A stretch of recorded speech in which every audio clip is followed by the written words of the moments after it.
Now, when Russia launched its invasion last week, many, including President Vladimir Putin himself, expected the 200,000-strong Russian army to roll in, capture Ukraine fairly quickly. Instead, 6 days on, a very different reality is unfolding. By many estimates, the pace of Russian invasion is slowing, taken aback by the strength of the Ukrainian resistance and Russia's own tactical missteps. Now, a US classified briefing into the situation has said that Russia has fallen behind schedule thanks to local resistance and multiple Russian equipment and logistical failures. So far, Russia has been restrained in its bombing campaign, including using airstrikes and long-range missiles. This is because of its promise to not target civilian areas. But the US defense officials have now warned of potential second wave, which could be much more aggressive in their targeting of Kiev. Western officials are also warily watching President Putin, who is under increasing pressure both at home and abroad. Crushing sanctions imposed by the West has tanked the ruble and caused the Russian stock market to close on Monday. The sanctions also promises another further economic turmoil for many ordinary Russians. Sources from the intel briefing said that Western officials and senior US officials have begun to openly raise questions about the mental stability of the Russian president. They fear the sanctions combined with the lack of progress in Kiev may cause Putin, already unpredictable, to lash out even more. We're already seeing evidence of fraying nerves. On Sunday, Putin ordered Russia's nuclear forces into being combat ready, an order that the United States has dismissed to be a manufactured threat. Russia has also started shelling Kharkiv, Ukraine's second largest city and a mostly residential one. At this point, officials said that it was impossible to put a timeline on how long Ukraine will be able to hold off Russia at the gates of Kiev. But it's a fact that Ukraine is massively outgunned and outnumbered, and despite Russian blunders, it does not have the capacity to resist a long-term invasion.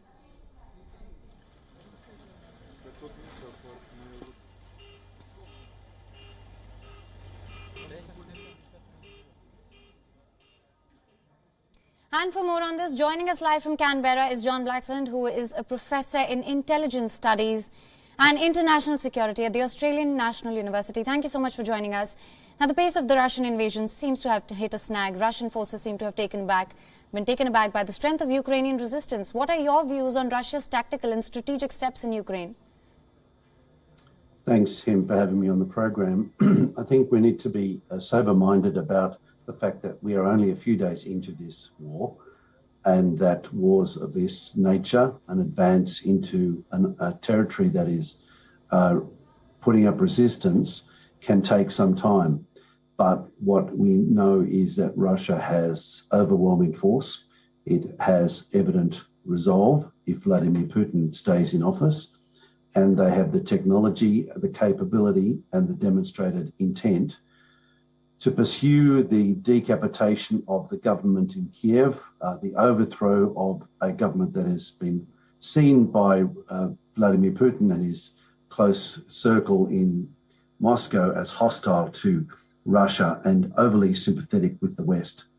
That the convoy heading south from the Belarusian and Russian borders towards Kiev at the moment points to the prospect of this getting considerably worse in the days ahead. Absolutely. What we've seen, I think, is really a taster of what's yet to come.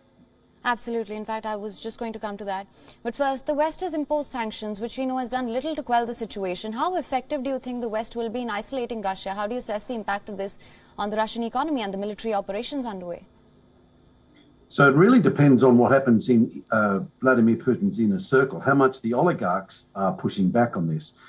Because it appears that President Putin is quite prepared to wear the hurt, if you like, wear the consequences of his policy decision, because he's so determined to subdue the government and to basically make sure that Ukraine is consistently following the line that Belarus has followed, and that's basically a subservient one.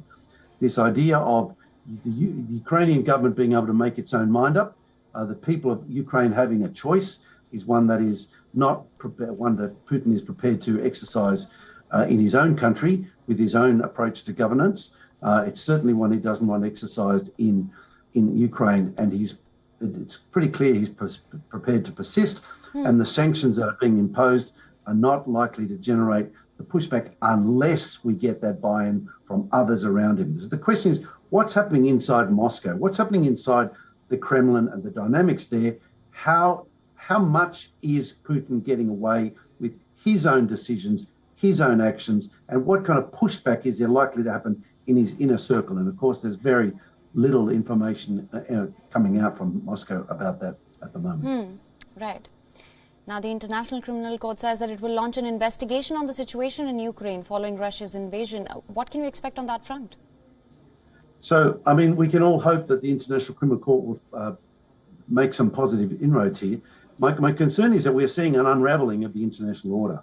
The rules-based, the norms of the international system that we have come to take for granted, that are the legacy of 80 years of incremental establishment of precedents and protocols and procedures and international laws and rules by which we kind of guardrails of behaviour of what's acceptable and what's not acceptable is really being grossly undermined here. And so while the International Criminal Court's actions are commendable and I'm keen to support them, and most governments are, my concern is that we're actually generating momentum for a further unravelling, and that is gravely unsettling, not just in terms of the relationship with Russia, but of course the fact that Russia is closely aligned with China, and China, its actions in support of Russia may well enable Russia to sustain the hit, if you like, from these sanctions internationally. All right. Once again, coming back to a point that you'd made earlier, Russian forces are inching closer. Satellite images are showing forces moving closer to Kyiv with a military convoy stretching over 40 miles. Now, how long do you think Ukraine can hold off the Russian troops? What can be the next steps in this war? So the future is yet to be told, and in war, plans unravel quite quickly in the face of competition, of adversity and of pushback. And we're seeing here already over the last few days Ukrainian military forces and paramilitary forces exacting a toll on the Russian military that they hadn't quite anticipated. This convoy, the photos of this convoy, suggest a remarkable degree of vulnerability. And I'm reminded of the convoy that Saddam Hussein mustered leaving Kuwait at the end of the Gulf War in 1991. Extremely vulnerable to air interdiction. Should the Ukrainian authorities be in a position to exercise that, a very vulnerable convoy. So it's not at all, just because there's a lot of them, doesn't mean they're all going to get through and that the Russians are going to have complete mastery of the battlefield anytime soon. This has got a long way yet to go. All right. Professor Blackson, thank you so much for joining us with all your inputs on this. Thank you, Hen. Thanks for having me on the program. Moving on, we're also being joined by Ayanna Tang from Beijing, who is a political and economic commentator. Thank you so much for joining us. To start with, what can you tell us about China's stance on the situation? Well, China sees it in two different time frames. Starting in 2001, Putin wanted to join together with Europe. He made a speech in German, which is an unusual concession for a leader of state, saying that he wanted to have a European home for Russia. 2007, things had changed.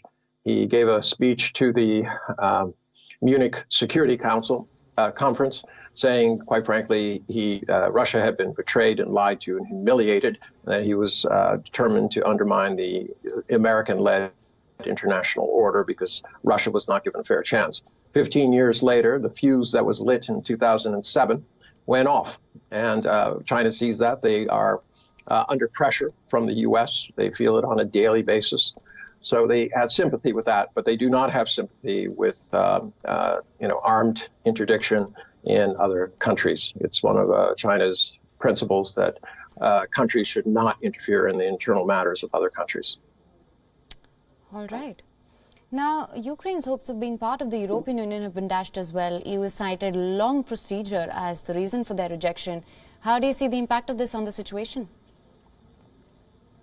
Well, it's the situation right now is military. Everybody is looking to what exactly Putin is able to do with his forces over the next 2 to 6 weeks, what kind of damage that's going to do to the not only Ukrainian people, but its economy. Obviously, international pressure has all come together, and they feel very strongly that Putin has acted in the wrong, that he's undermining the international order. From his point of view, he says, well, the U.S. did it first. They used security as an excuse to go into Afghanistan, Iraq, Middle East, and before that, numerous countries in South America and Africa. So unfortunately, it's not a situation where we can just say that Putin has acted alone in disregarding the international norms. There have been other countries who have done so as well. All right. Also, speaking of military, what are your views on Russia's tactical and strategic steps in Ukraine? What can we expect going forward? Well, I agree with your last pundit. Right now, Russia controls the air. That's why they have confidence to put a 40-mile-long convoy towards Ukraine. The issue is not over open terrain where Russian heavy armor can control the situation. The issue is what kind of fight do the Ukrainians put up within the cities where it would be literally house to house, street to street. If they continue to do that, it's going to seriously derail the ideas that Putin had of a quick victory and creating perhaps two Ukraines, one as a buffer state for Russia and one that be more Western centric. So the Russian people are not pleased with this. The international community is not pleased with it. And it's not certain what the exit ramp is, even if he was successful. Right. I think there are some adults in the room, India included, who have, in essence, said, look, we're going to abstain on this because there has to be some way to diplomatically handle it in the future. Right. And also another question that keeps coming up is, how do you assess the role of the international community? You were just talking about them. Also the sanctions that have been imposed on Russia.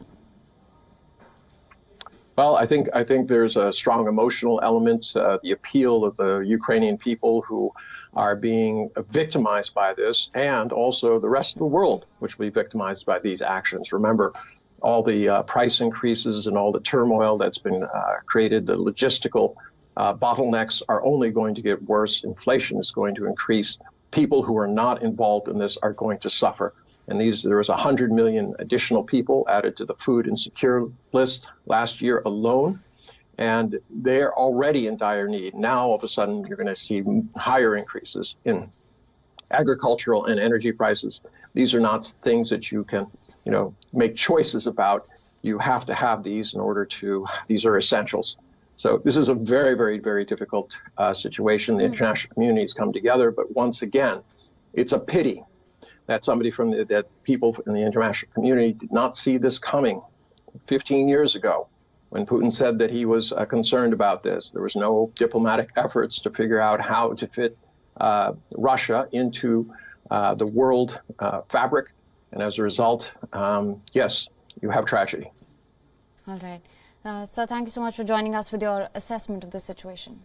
WION is now available in your country. Download the app now. Get all the news on the move.